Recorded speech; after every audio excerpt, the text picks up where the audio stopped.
Hello friends, MR concept classes Chandausi में आपका हार्दिक स्वागत है। आज मैं आपको प्राचीन काल में उपनिषदों में वेदों में एक ऐसी विधि का जिक्र किया गया है जहां पर पुराने समय में किस तरीके से गुणा करी जाती थी, आज हम उसी को देखेंगे। देखिए, मान लीजिए आज के समय में तो यहां पर ये संख्याएं दे रखी होती हैं और हम आसानी से गुणा कर लेते हैं। जब इन संख्याओं की खोज नहीं हुई थी, उससे पहले से ही कैलकुलेशन किस तरीके से की जाती थी। संख्याओं को पहले व्यक्त किया जाता था रेखाओं से, संख्याओं को पहले व्यक्त किया जाता था रेखाओं से और इसी पर आधारित कैलकुलेशन हो जाती थी। आइए देखिए किस तरीके से कैलकुलेशन करते थे।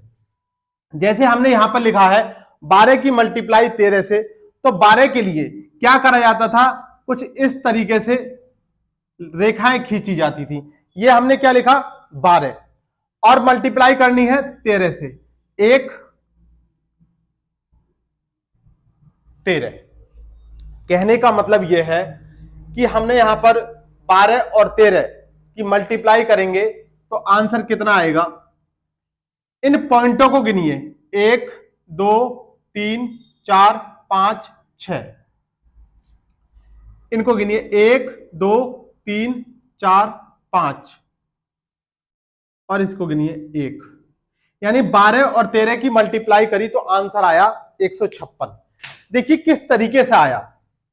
12 के लिए हमने सबसे पहले एक रेखा खींची, उसके बाद हमने 2 के लिए थोड़ा सा गैप देकर 2 रेखा खींची, फिर हमने 13 को लिखा तो 1 की रेखा खींची, फिर 3 को लिखने के लिए हमने थोड़ा सा गैप देकर 3 रेखाएं खींची। इसके बाद हम करते क्या है, ये जो यहां पर रेखाएं आपस में क्रॉस हो रही होती हैं, इसको हम काउंट करना शुरू करते हैं। किस तरीके से, एक हमने गैप एक बनाया, एक हमने इस तरीके से, और एक ये हमारा ये। कहने का मतलब ये आपने पॉइंट 1 2 3 4 5 6 पॉइंट, मध्य में 1 2 3 4 5 और ये 1। इस तरीके से 12 गुणा 13 मल्टीप्लाई 156।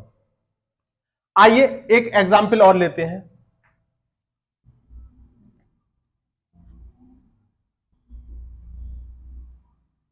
चौतीस गुणा 12, तो 34 के लिए हमने क्या करा, 34 के लिए हमने सबसे पहले 3 रेखाएं खींची,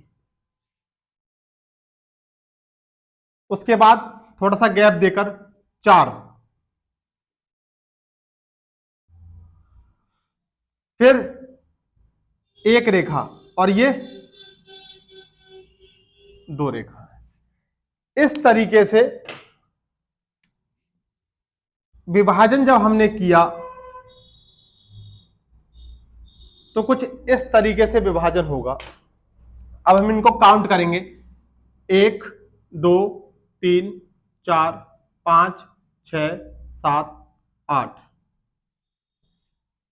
इसको काउंट करिए, 1 2 3 4 5 6 7 8 9 10। अब देखिए यहां पर ऐसी संख्या आ गई जो 2 डिजिट के रूप में आई है, तो जो 10 आया है हम उसका केवल 0 लिखेंगे और ये एक आगे हासिल के रूप में आगे जोड़ देंगे। यहां देखिए 1 2 3, 3 और 1 4।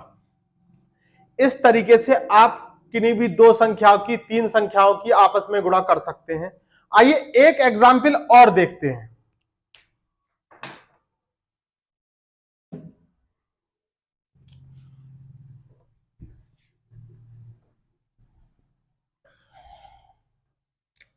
मान लीजिए 102 की गुणा आपको 23 से करनी है, ठीक है। अभी हमने यहां पे बीच में शून्य लिया है, तो शून्य के लिए देखिए किस तरीके से करना होगा। हमने सबसे पहले एक रेखा खींची, उसके बाद हम यहां पे शून्य के लिए एक अलग कलर में रेखा खींच रहे हैं, ठीक। उसके बाद 2,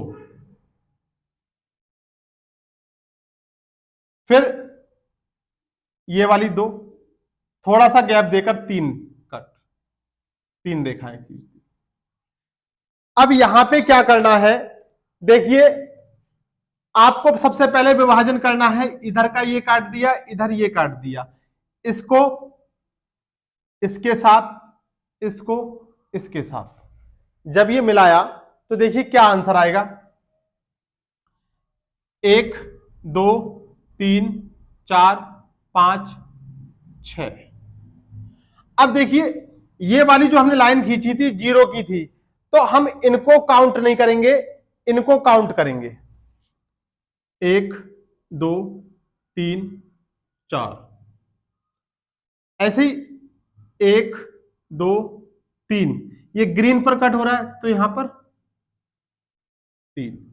अब इसके लिए 1 2, आंसर क्या है 2346।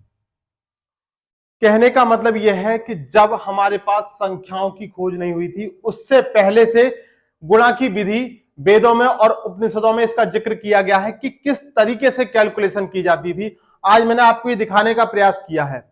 आज की हमारी वीडियो में बस इतना ही। आगे ऐसी ही जानकारी आपको मिलती रहे, इसके लिए मेरी वीडियो को लाइक करें, ज्यादा से ज्यादा शेयर करें और मेरे चैनल को सब्सक्राइब करें। आज के लिए बस इतना ही। धन्यवाद।